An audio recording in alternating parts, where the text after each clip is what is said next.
तो next topic है अपना विद्युत फ्लक्स। विद्युत फ्लक्स को समझने के लिए हम विद्युत क्षेत्र देखते हैं। ये हमारे पास विद्युत बल रेखा है, ये हमारे पास विद्युत बल रेखा है। विद्युत बल रेखा क्या होती है? विद्युत क्षेत्र में एकांक धनावेश जिस काल्पनिक पथ पर गति करता है उस काल्पनिक पथ को विद्युत बल रेखा कहते हैं। सही है। और इसका मतलब ये है कि इधर कोई धनावेश होगा और ये एकांक धनावेश रखे हुए हैं जो इधर की साइड गति कर रहे हैं, उनका जो रास्ता है उसको हम विद्युत बल रेखा कहते हैं, इलेक्ट्रिक फील्ड लाइन कहते हैं। सही है ना। तो नेक्स्ट, अब इसके अंदर मान लो एक कोई सरफेस रखी जाए, कोई एरिया रखा जाए, सतह रखी जाए, तो वो सतह जो होती है वो एक, उसका जो एरिया है वो एक सदिश राशि है। क्षेत्रफल जो होता है वो सदिश राशि होता है, उसका वेक्टर होता है। जैसे ये बोर्ड, तो बोर्ड है तो बोर्ड का लंबाई इंटू चौड़ाई एक क्षेत्रफल बनेगा, फॉर्मूला है क्षेत्रफल का लंबाई इंटू चौड़ाई। तो लंबाई इंटू चौड़ाई क्षेत्रफल, वो तो ये एरिया है, ये जो आपको दिखाई दे रहा है वो, लेकिन इसके क्षेत्रफल की दिशा किधर होगी? इस बोर्ड के लंबवत, इस बोर्ड के लंबवत बाहर की ओर। ये जो बोर्ड है इसके बाहर की ओर लंबवत। सही है।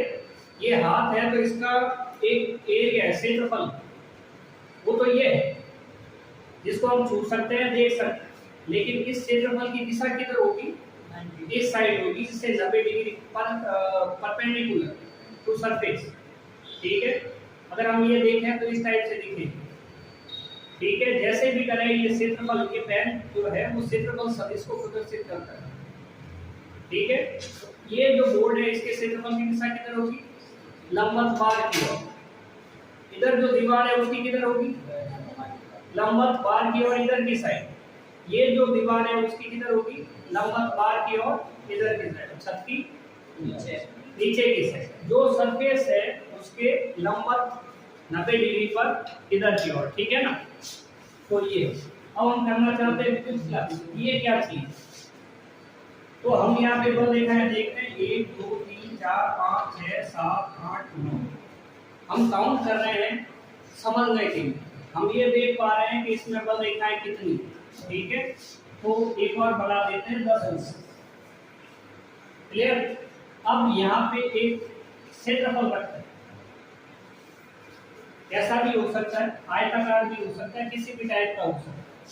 ये जो क्षेत्रफल है, आप लोग देखो इसके अंदर से बल रेखाएं कितनी गुजर रही है। हम देख पा रहे हैं 1 2 3 4 5, ये 5 गुजर पा रहे हैं। तो ये 5 तो है विद्युत फ्लक्स।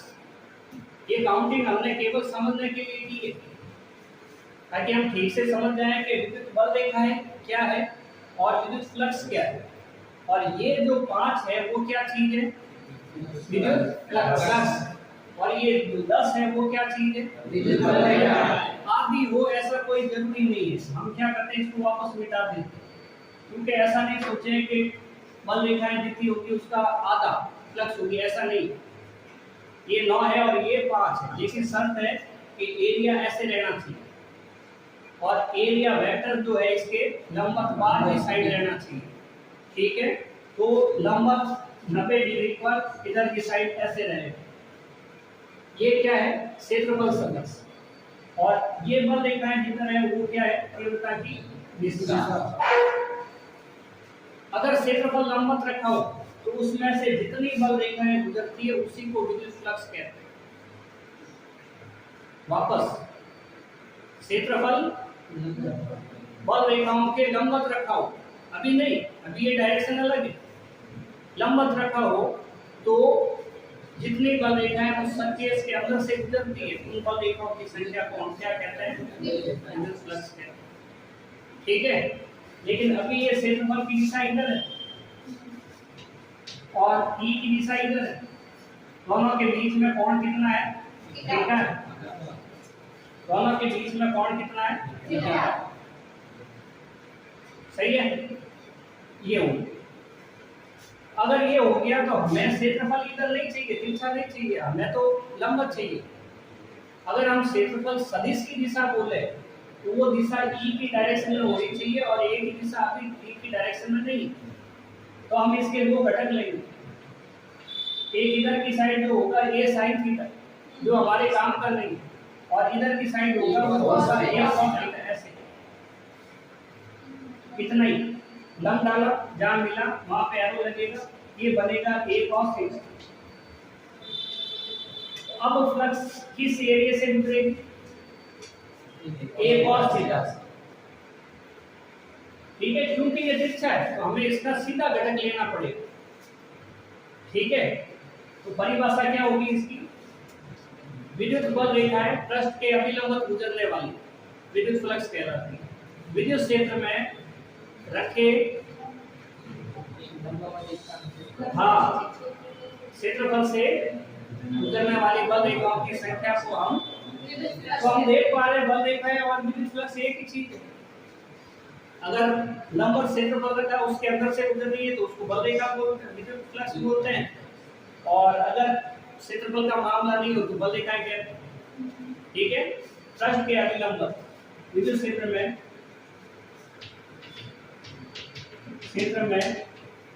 पृष्ठ के अभिलंब परपेंडिकुलर टू द सरफेस, पृष्ठ के अभिलंब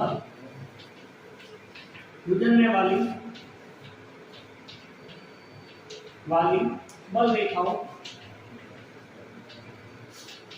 की संख्या विद्युत फ्लक्स कहलाती है। फ्लक्स कहलाती है। क्या है ये? यह एक कैसी राशि है? अदिश राशि। मात्रक वेबर होता है, वो भी करेक्ट वेबर होता है। इसका मात्रक क्या होता है? वेबर। ठीक है, मात्रक और मात्रक और विमा निकालेंगे, लेकिन अभी ये देखते हैं विद्युत फ्लक्स का मान किन किन चीजों पर निर्भर करता है।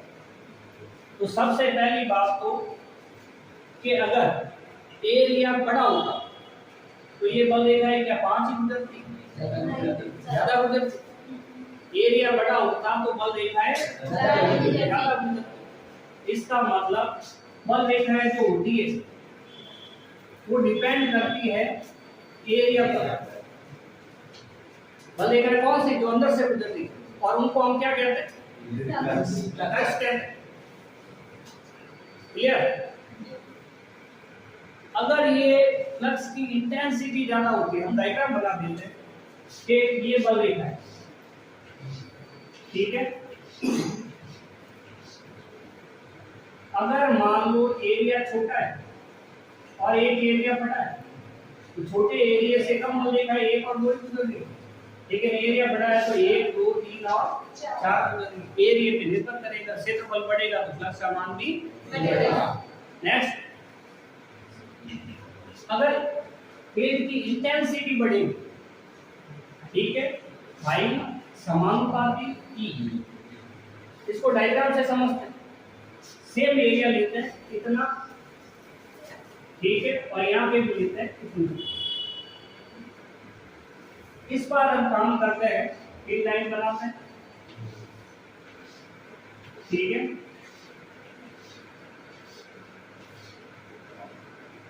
और यहाँ पे हम एक लाइन बनाते हैं थोड़ी दूर दूर, ठीक है, लेकिन एरिया सेम रखते हैं। तो ये देखो एरिया जितनी ये ली उतनी ये ली,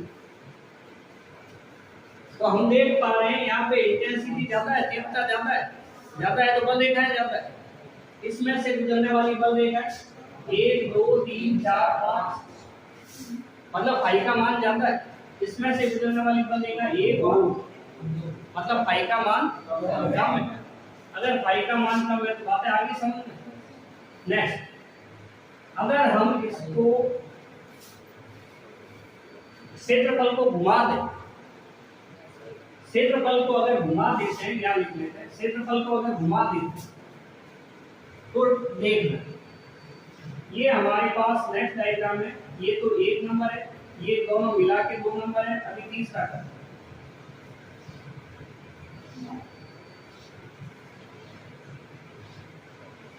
तो आप लोग देखो, एक तो क्षेत्रफल इस टाइप से रखा हो, और एक क्षेत्रफल हम यहाँ पे आयताकार बना दें।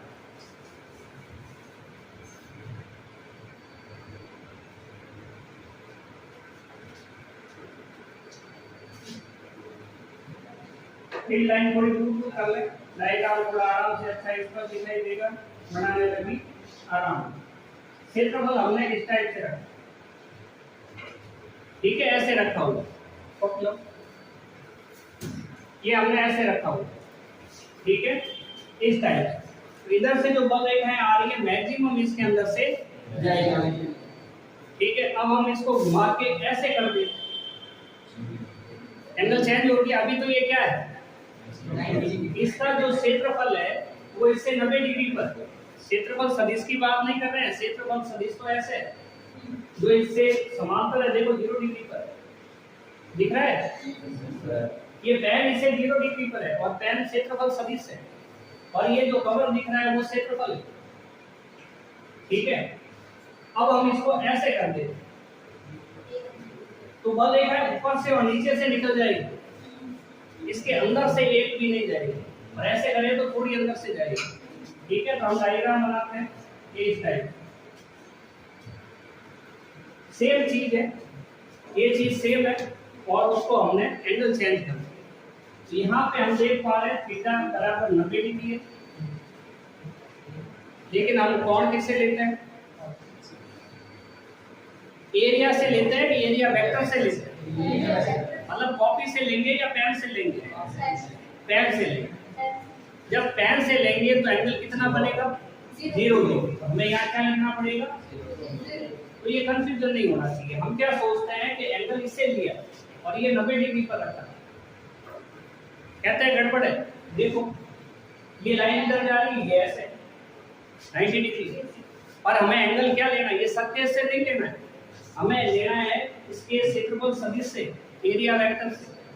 तो इस पैर को देखो, ये पैर विद्युत बल रेखाओं की दिशा में, तो कौन कितना बना, क्लियर है। तो चलो तो 0 डिग्री लेगा, यहाँ पे कौन कितना है, 90 डिग्री। बोला 90 डिग्री कैसे, ये तो ऐसे पड़ा इसी की दिशा में, तो एरिया वेक्टर इसका परपेंडिकुलर टू सरफेस, ठीक है, ये परपेंडिकुलर टू द सरफेस है, तो ये एरिया वेक्टर ऊपर हो जाएगा, इसका एरिया वेक्टर इधर हो जाएगा, और हम एंगल ले रहे हैं ई और एरिया वेक्टर के बीच। बात समझ में आई, ठीक है। तो यहाँ पे हमारे पास ये, अब इसके अंदर से फ्लक्स कितनी निकलेगी, मैक्सिमम, कितनी ज्यादा हो सके तो 5 मैक्सिमम रहेगा, अधिकतम। इसके अंदर से फ्लक्स कितनी निकलेगी, मिनिमम 5 पर 0 रहेगा। इस कंडीशन में फ्लक्स मैक्सिमम रहेगी और इस कंडीशन में फ्लक्स 0 रहेगी। ऐसी कौन सी चीज है, ट्रिग्नोमेट्रिकल रेशियो कौन सा है जिसमें 0 में मैक्सिमम होता है, कॉस है, और 90 में 0 होता है, कॉस है। अगर सब कॉस है तो यहाँ पे लिखेंगे कॉस थीटा, सही है। तो कॉस थीटा के ये समानुपाती होता है, मतलब इक्वेशन 1 और 2 और 3 अगर तीनों को मिलाते हैं, 1 2 और 3 से पाई बराबर हो जाता है ई ए कॉस थीटा, पाई बराबर ई ए कॉस थीटा, सही है बेटा, राइट। तो हमारे पास विद्युत फ्लक्स का एक फॉर्मूला आ गया, ये फॉर्मूला क्या चीज है, पाई बराबर ई ए कॉस थीटा, ठीक है बेटा।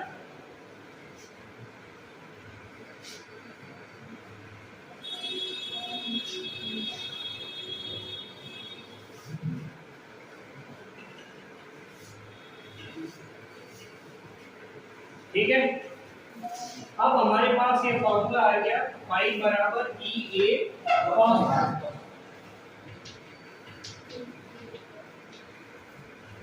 ठीक है।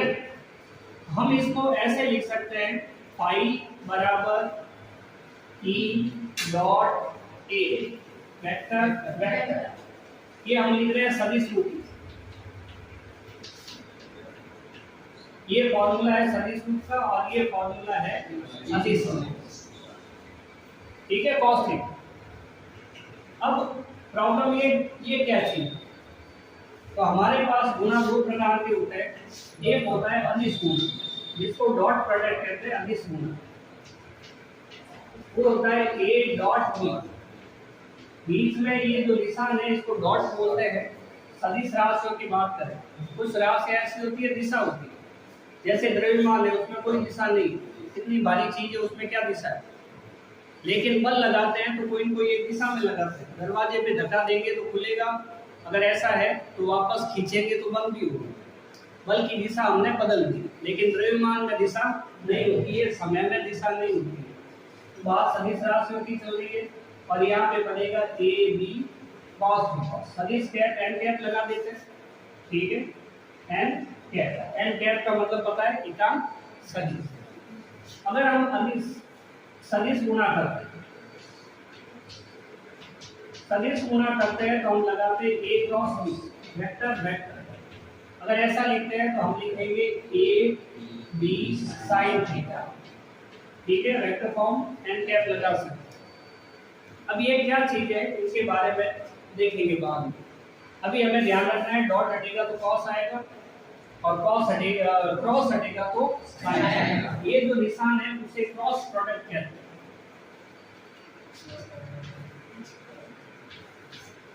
सही है, और ये डॉट है तो इसको डॉट प्रोडक्ट कहते हैं, ठीक है, अदिश गुना और सदिश गुना। तो ये हो गया। अभी ये हटेगा तो cos थीटा आएगा, हम लिखते हैं phi equal to e a cos theta. केस पर थीटा बराबर 0 डिग्री हो, f theta equal to 0 degree. cos क्या होगा बोलो, cos 1 होगा। phi इक्वल टू क्या होगा e, ये हो जाएगा मैक्सिमम, ठीक है, अधिकतम। सही है। नेक्स्ट फाइव के सेकंड थीटा बराबर 90 डिग्री हो, cos 90 इक्वल टू 0। सही है, चीजों को ध्यान से देखना।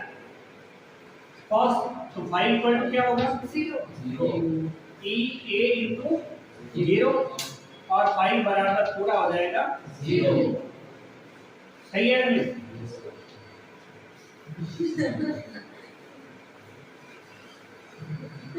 बड़ा बड़ा है दिखा नहीं,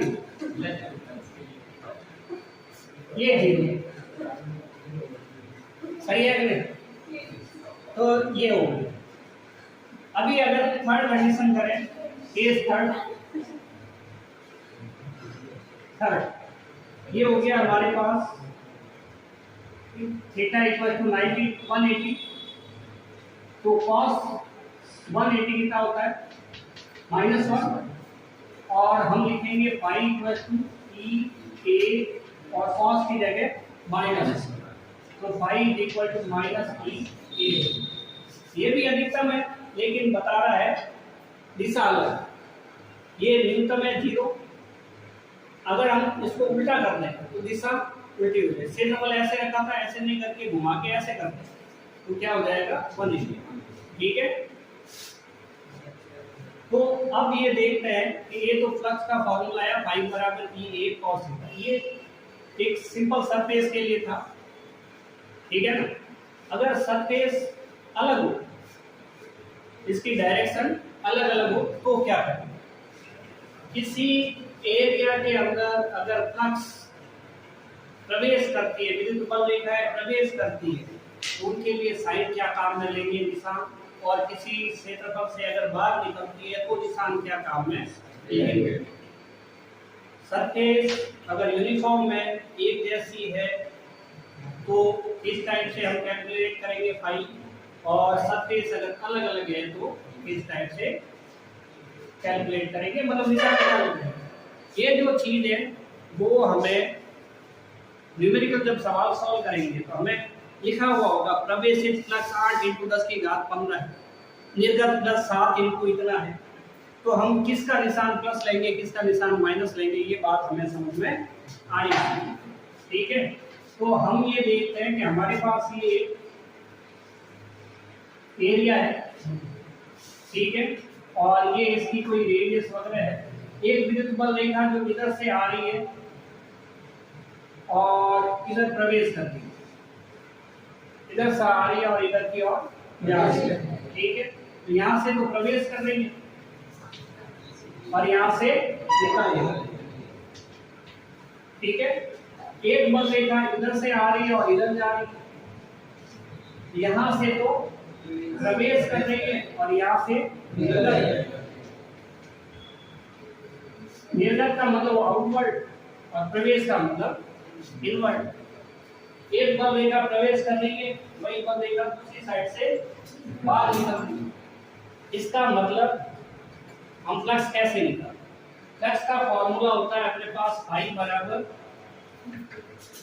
E a cos थीटा, सदिश में लिखा था E डॉट a, सही है। तो अब हम ये निकालने के लिए यहाँ पर एक सरफेस एज्यूम करते हैं, मानते हैं कि ये एक सरफेस है, एक छोटा अल्पांश है, एक एरिया का छोटा। आप लोग ऐसा सोचो ये गोला बड़ा है, इतना बड़ा गोला है, बहुत बड़ा गोला है, और इसके ऊपर, इस पॉइंट के ऊपर एक रुपए का सिक्का रखा हुआ। फुटबॉल के ऊपर सिक्का रखा है ना, गुब्बारे के ऊपर, वैसे लगा। उसके बीच में एक पॉइंट है जहां से भी विद्युत बल रेखा मतलब E की दिशा ये है, लेकिन इसके एरिया वेक्टर की डायरेक्शन क्या होगी?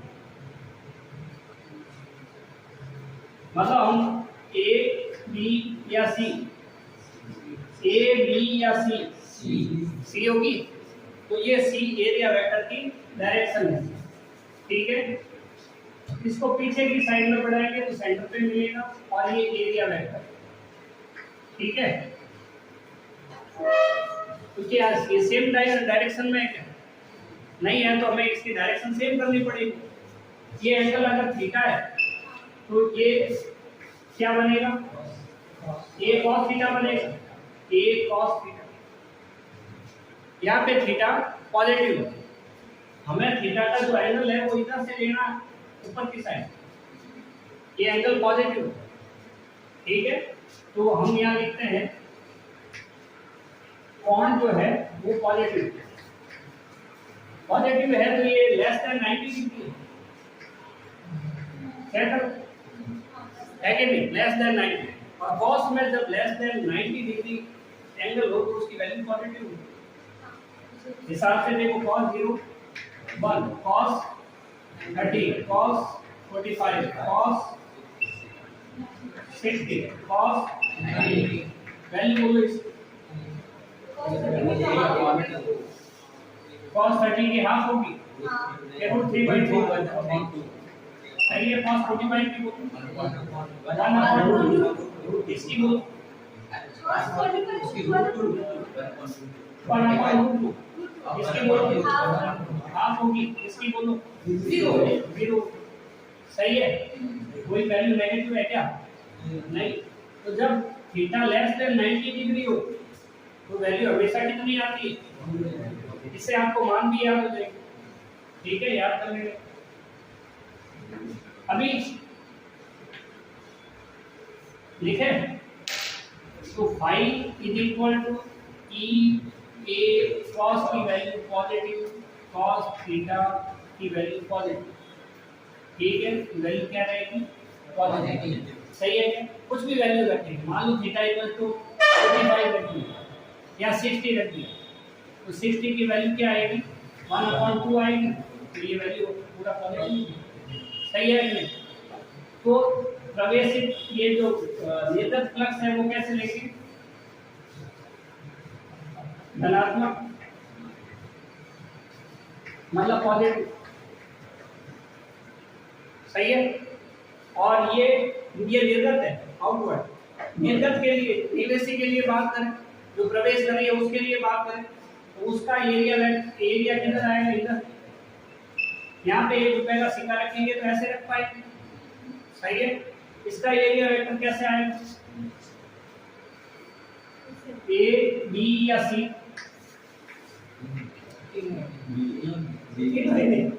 तो कौन सा है? तो ये C आ गया, D और E कौन सा है? B है, B वाला राइट।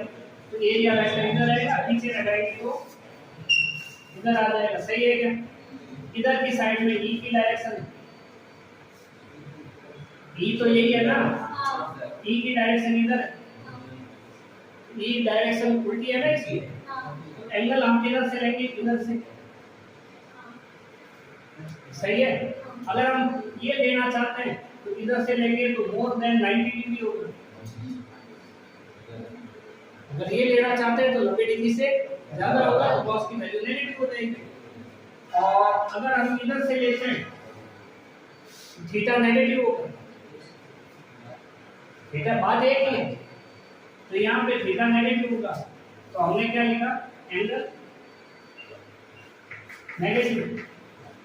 हमने इधर से बनाया, उधर से बनाओगे तो मोर देन 90 डिग्री, ये जो एंगल बनेगा थीटा ग्रेटर देन 90 डिग्री, बात एक ही, 90 डिग्री, cos 135 का मान नेगेटिव, सही है। और 180 में से 65 में 180 में से 65 पे 115, वैल्यू कितनी, पॉजिटिव या negative, theta greater than 90 degree. इधर से लेते हैं, हम इधर से लिया तो ऐसा लिखा, इधर से ये लिखा, ठीक है। या फिर लिख सकते हो थीटा नेगेटिव और इधर लिख सकते हो थीटा पॉजिटिव, ये दोनों बातों का मतलब सेम। ऐसी वैल्यू में फाई की वैल्यू क्या होगी, अरे यहाँ पे फाई की वैल्यू क्या होगी, तो फाई नेगेटिव होगी, ठीक है, इसको हम ऋणात्मक कहते हैं। तो यहाँ से हमारे पास निष्कर्ष निकलता है कि निर्गत फ्लक्स होती है तथा निवेशी फ्लक्स होती है। बोलो ऊपर में क्या है, पॉजिटिव मतलब धनात्मक, और नीचे क्या है, ऋणात्मक, ऋणात्मक, सही है ना। तो इस टाइप से हम ये देख पाते हैं कि निर्गत फ्लक्स धनात्मक है और निवेशी फ्लक्स, कभी भी कोई न्यूमेरिकल सवाल आए तो इस चीज का अपने को ध्यान रखना।